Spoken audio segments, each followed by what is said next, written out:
Bismillahirrahmanirrahim. Assalamu alaikum to all of you. This is Abdul Ghaffar Abbasi here to conduct chemistry class of FHSC part 1 or 11 class, and we will discuss the very important topic of the chapter number 1, that will be empirical formula and its calculation.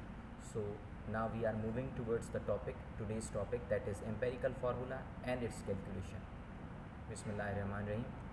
These topics we have already completed or covered, like what is chemistry, significant figures, rounding of data, plenary or summary.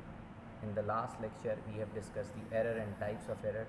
Now today we will discuss about the empirical formula and its calculation. So let's move to our topic.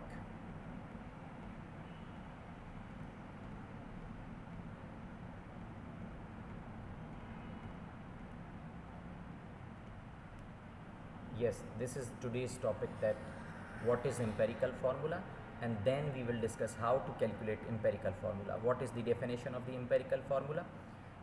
The formula of a compound which expresses the simplest ratio of atoms or elements in a compound or molecule, that will be empirical formula. It will not tells us about the exact actual number of atoms or elements present in a compound, but it tells us the simplest ratio of the atoms or elements in a compound.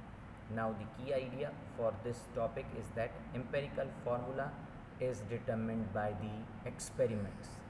We can determine, or we can calculate the empirical formula of different compounds through different experiments. Then we can identify, then we can calculate the empirical formula of a compound. Some compound may have same empirical formula, like ionic compounds or covalent compounds, and some have different, which we will discuss. For example, say suppose ionic compounds like sodium chloride NaCl, they have the same empirical formula, simplest ratio. For example, this is 1 and 1, so it will remain 1 and 1. There will be no further simplest ratio. Then magnesium oxide, it is also 1 and 1 ratio. You cannot further simplify it, so this will remain same.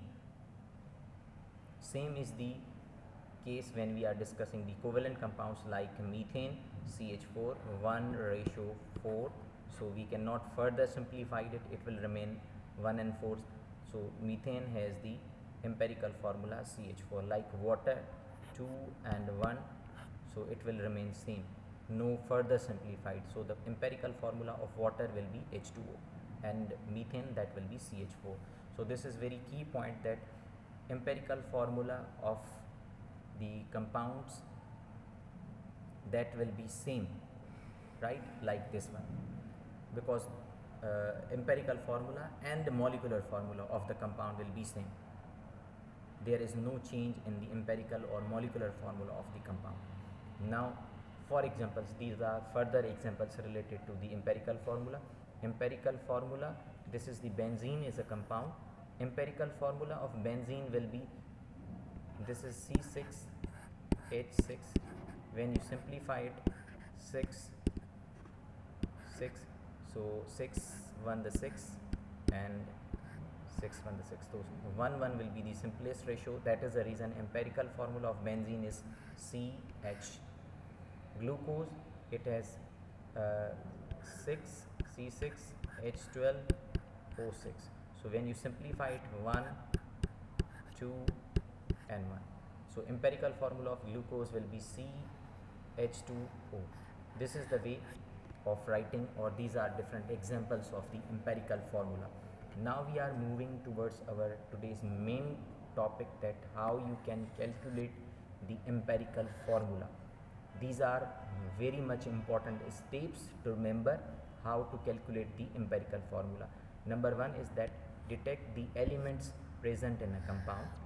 First of all, you have to identify, and that step will be given in the question. In the question, elements in a compound will be given. Second step is that determine the mass of the elements in a compound. This will be also given. Then third one is the calculate the percentage by the percentage of mass of the elements, percentage by mass of the element present in a compound. Then to calculate the mole ratio, and at the end we have to calculate the simplest ratio of the atoms. Now we are moving towards the question how to calculate the empirical formula. Say suppose look at this example, worked example number 1. 1.367 gram of an organic compound containing these elements, as I have mentioned earlier that the elements will be given like carbon, hydrogen and oxygen, was combusted in a stream of air, and it will produce 3.002 of the carbon and 1.64 gram of the water. What is the empirical formula of that compound? Now how you have to solve? This is the solution of the worked example. First of all, you people have to write the data. Mass of the organic compound is 1.367 gram, mass of CO2 will be 3.002 gram, and mass of the H2O will be 1.64 grams. Then we have to calculate the empirical formula. This is the data which you people have to write. Now we are moving towards these steps. Number 1 step was that detect the elements present in a compound. So these are the elements which is given in the question, that is carbon, hydrogen and oxygen. Then determine the masses of the elements in a compound. These are the masses.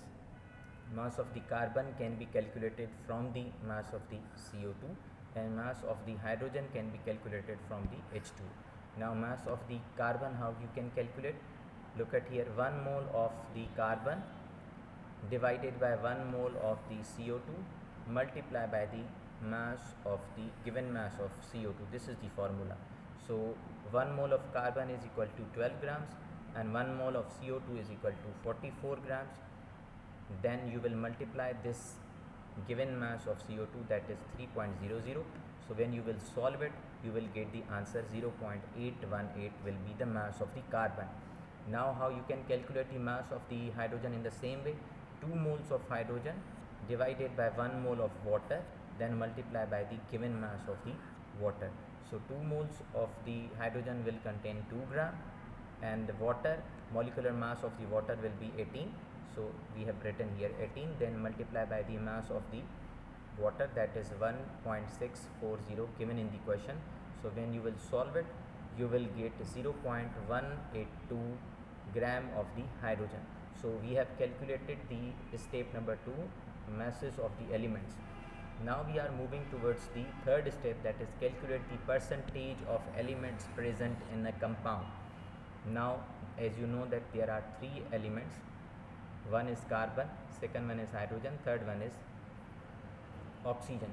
So mass of the carbon, how you can calculate? Mass of carbon divided by the mass of the compound multiply by 100, then you can get the percentage. This is the formula of the percentage.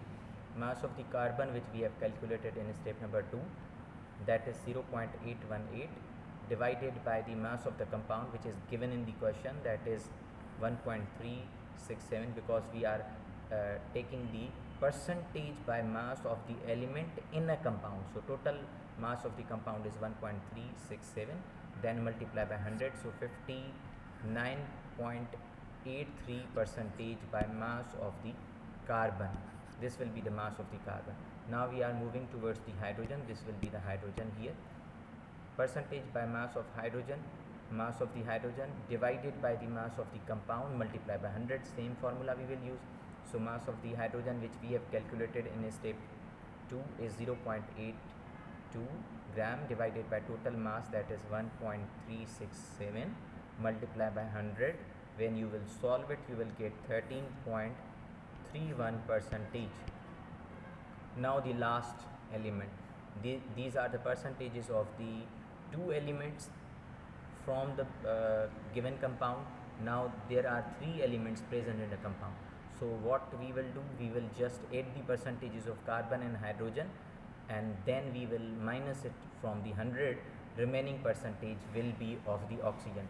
So look at here, percentage of hydrogen is that total percentage, that is 100, and then we will add the percentage of carbon and percentage of hydrogen, that is 59.83, 13.31.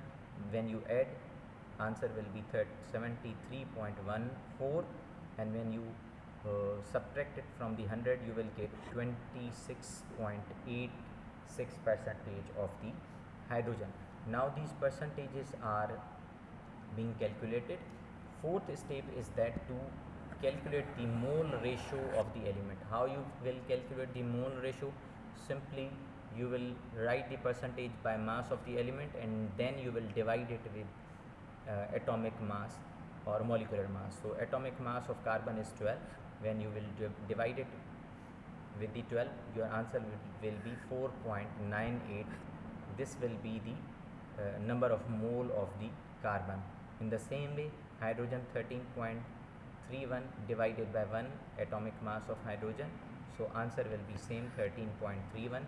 The last, oxygen, mass percentage by mass of oxygen is 26.86. Then you will divide it with the atomic mass of the oxygen, that is 16, so you will get 1.67. that will be the number of moles of the oxygen. Now the last step is that to calculate the simplest ratio. How you will calculate the simplest ratio? You people have to divide you can say number which is smaller in the fourth step in the number of moles. So the smaller number is 1.67. This is the rule how to calculate the simplest ratio. You will divide the smaller number with all other and even itself also. So we will divide the 4.98 divided by 1.67. Similarly 13.31 divided by 1.67, and 1.67 will be divided by itself 1.67. So look at here, 4.98 mass of the carbon divided by smallest number which is 1.67, answer will be 3. And here in hydrogen 13.31 divided by 1.67, answer is 8. Last one, oxygen 1.67 divided by 1.67, answer will be 1. Now these are the different numbers of the elements. Now you have to write these numbers and you will get the empirical formula. Thus the empirical formula of the organic compound is C is 3. So you will write C3. Then what about hydrogen? Hydrogen is 8, so H8. And what about oxygen? Oxygen is 1, so the oxygen is 1. So this is the empirical formula. How to calculate the empirical formula through different steps, through different rules, and then we will discuss the next, that is the molecular formula. So this was the topic, empirical formula, what was empirical formula, and the how to calculate the empirical formula through different rules. Today I have discussed the what is empirical formula through different examples, and then we have calculated the empirical formula of an organic compound through different steps. This one example we have solved. I hope you understood this topic. Thank you. Allah Hafiz.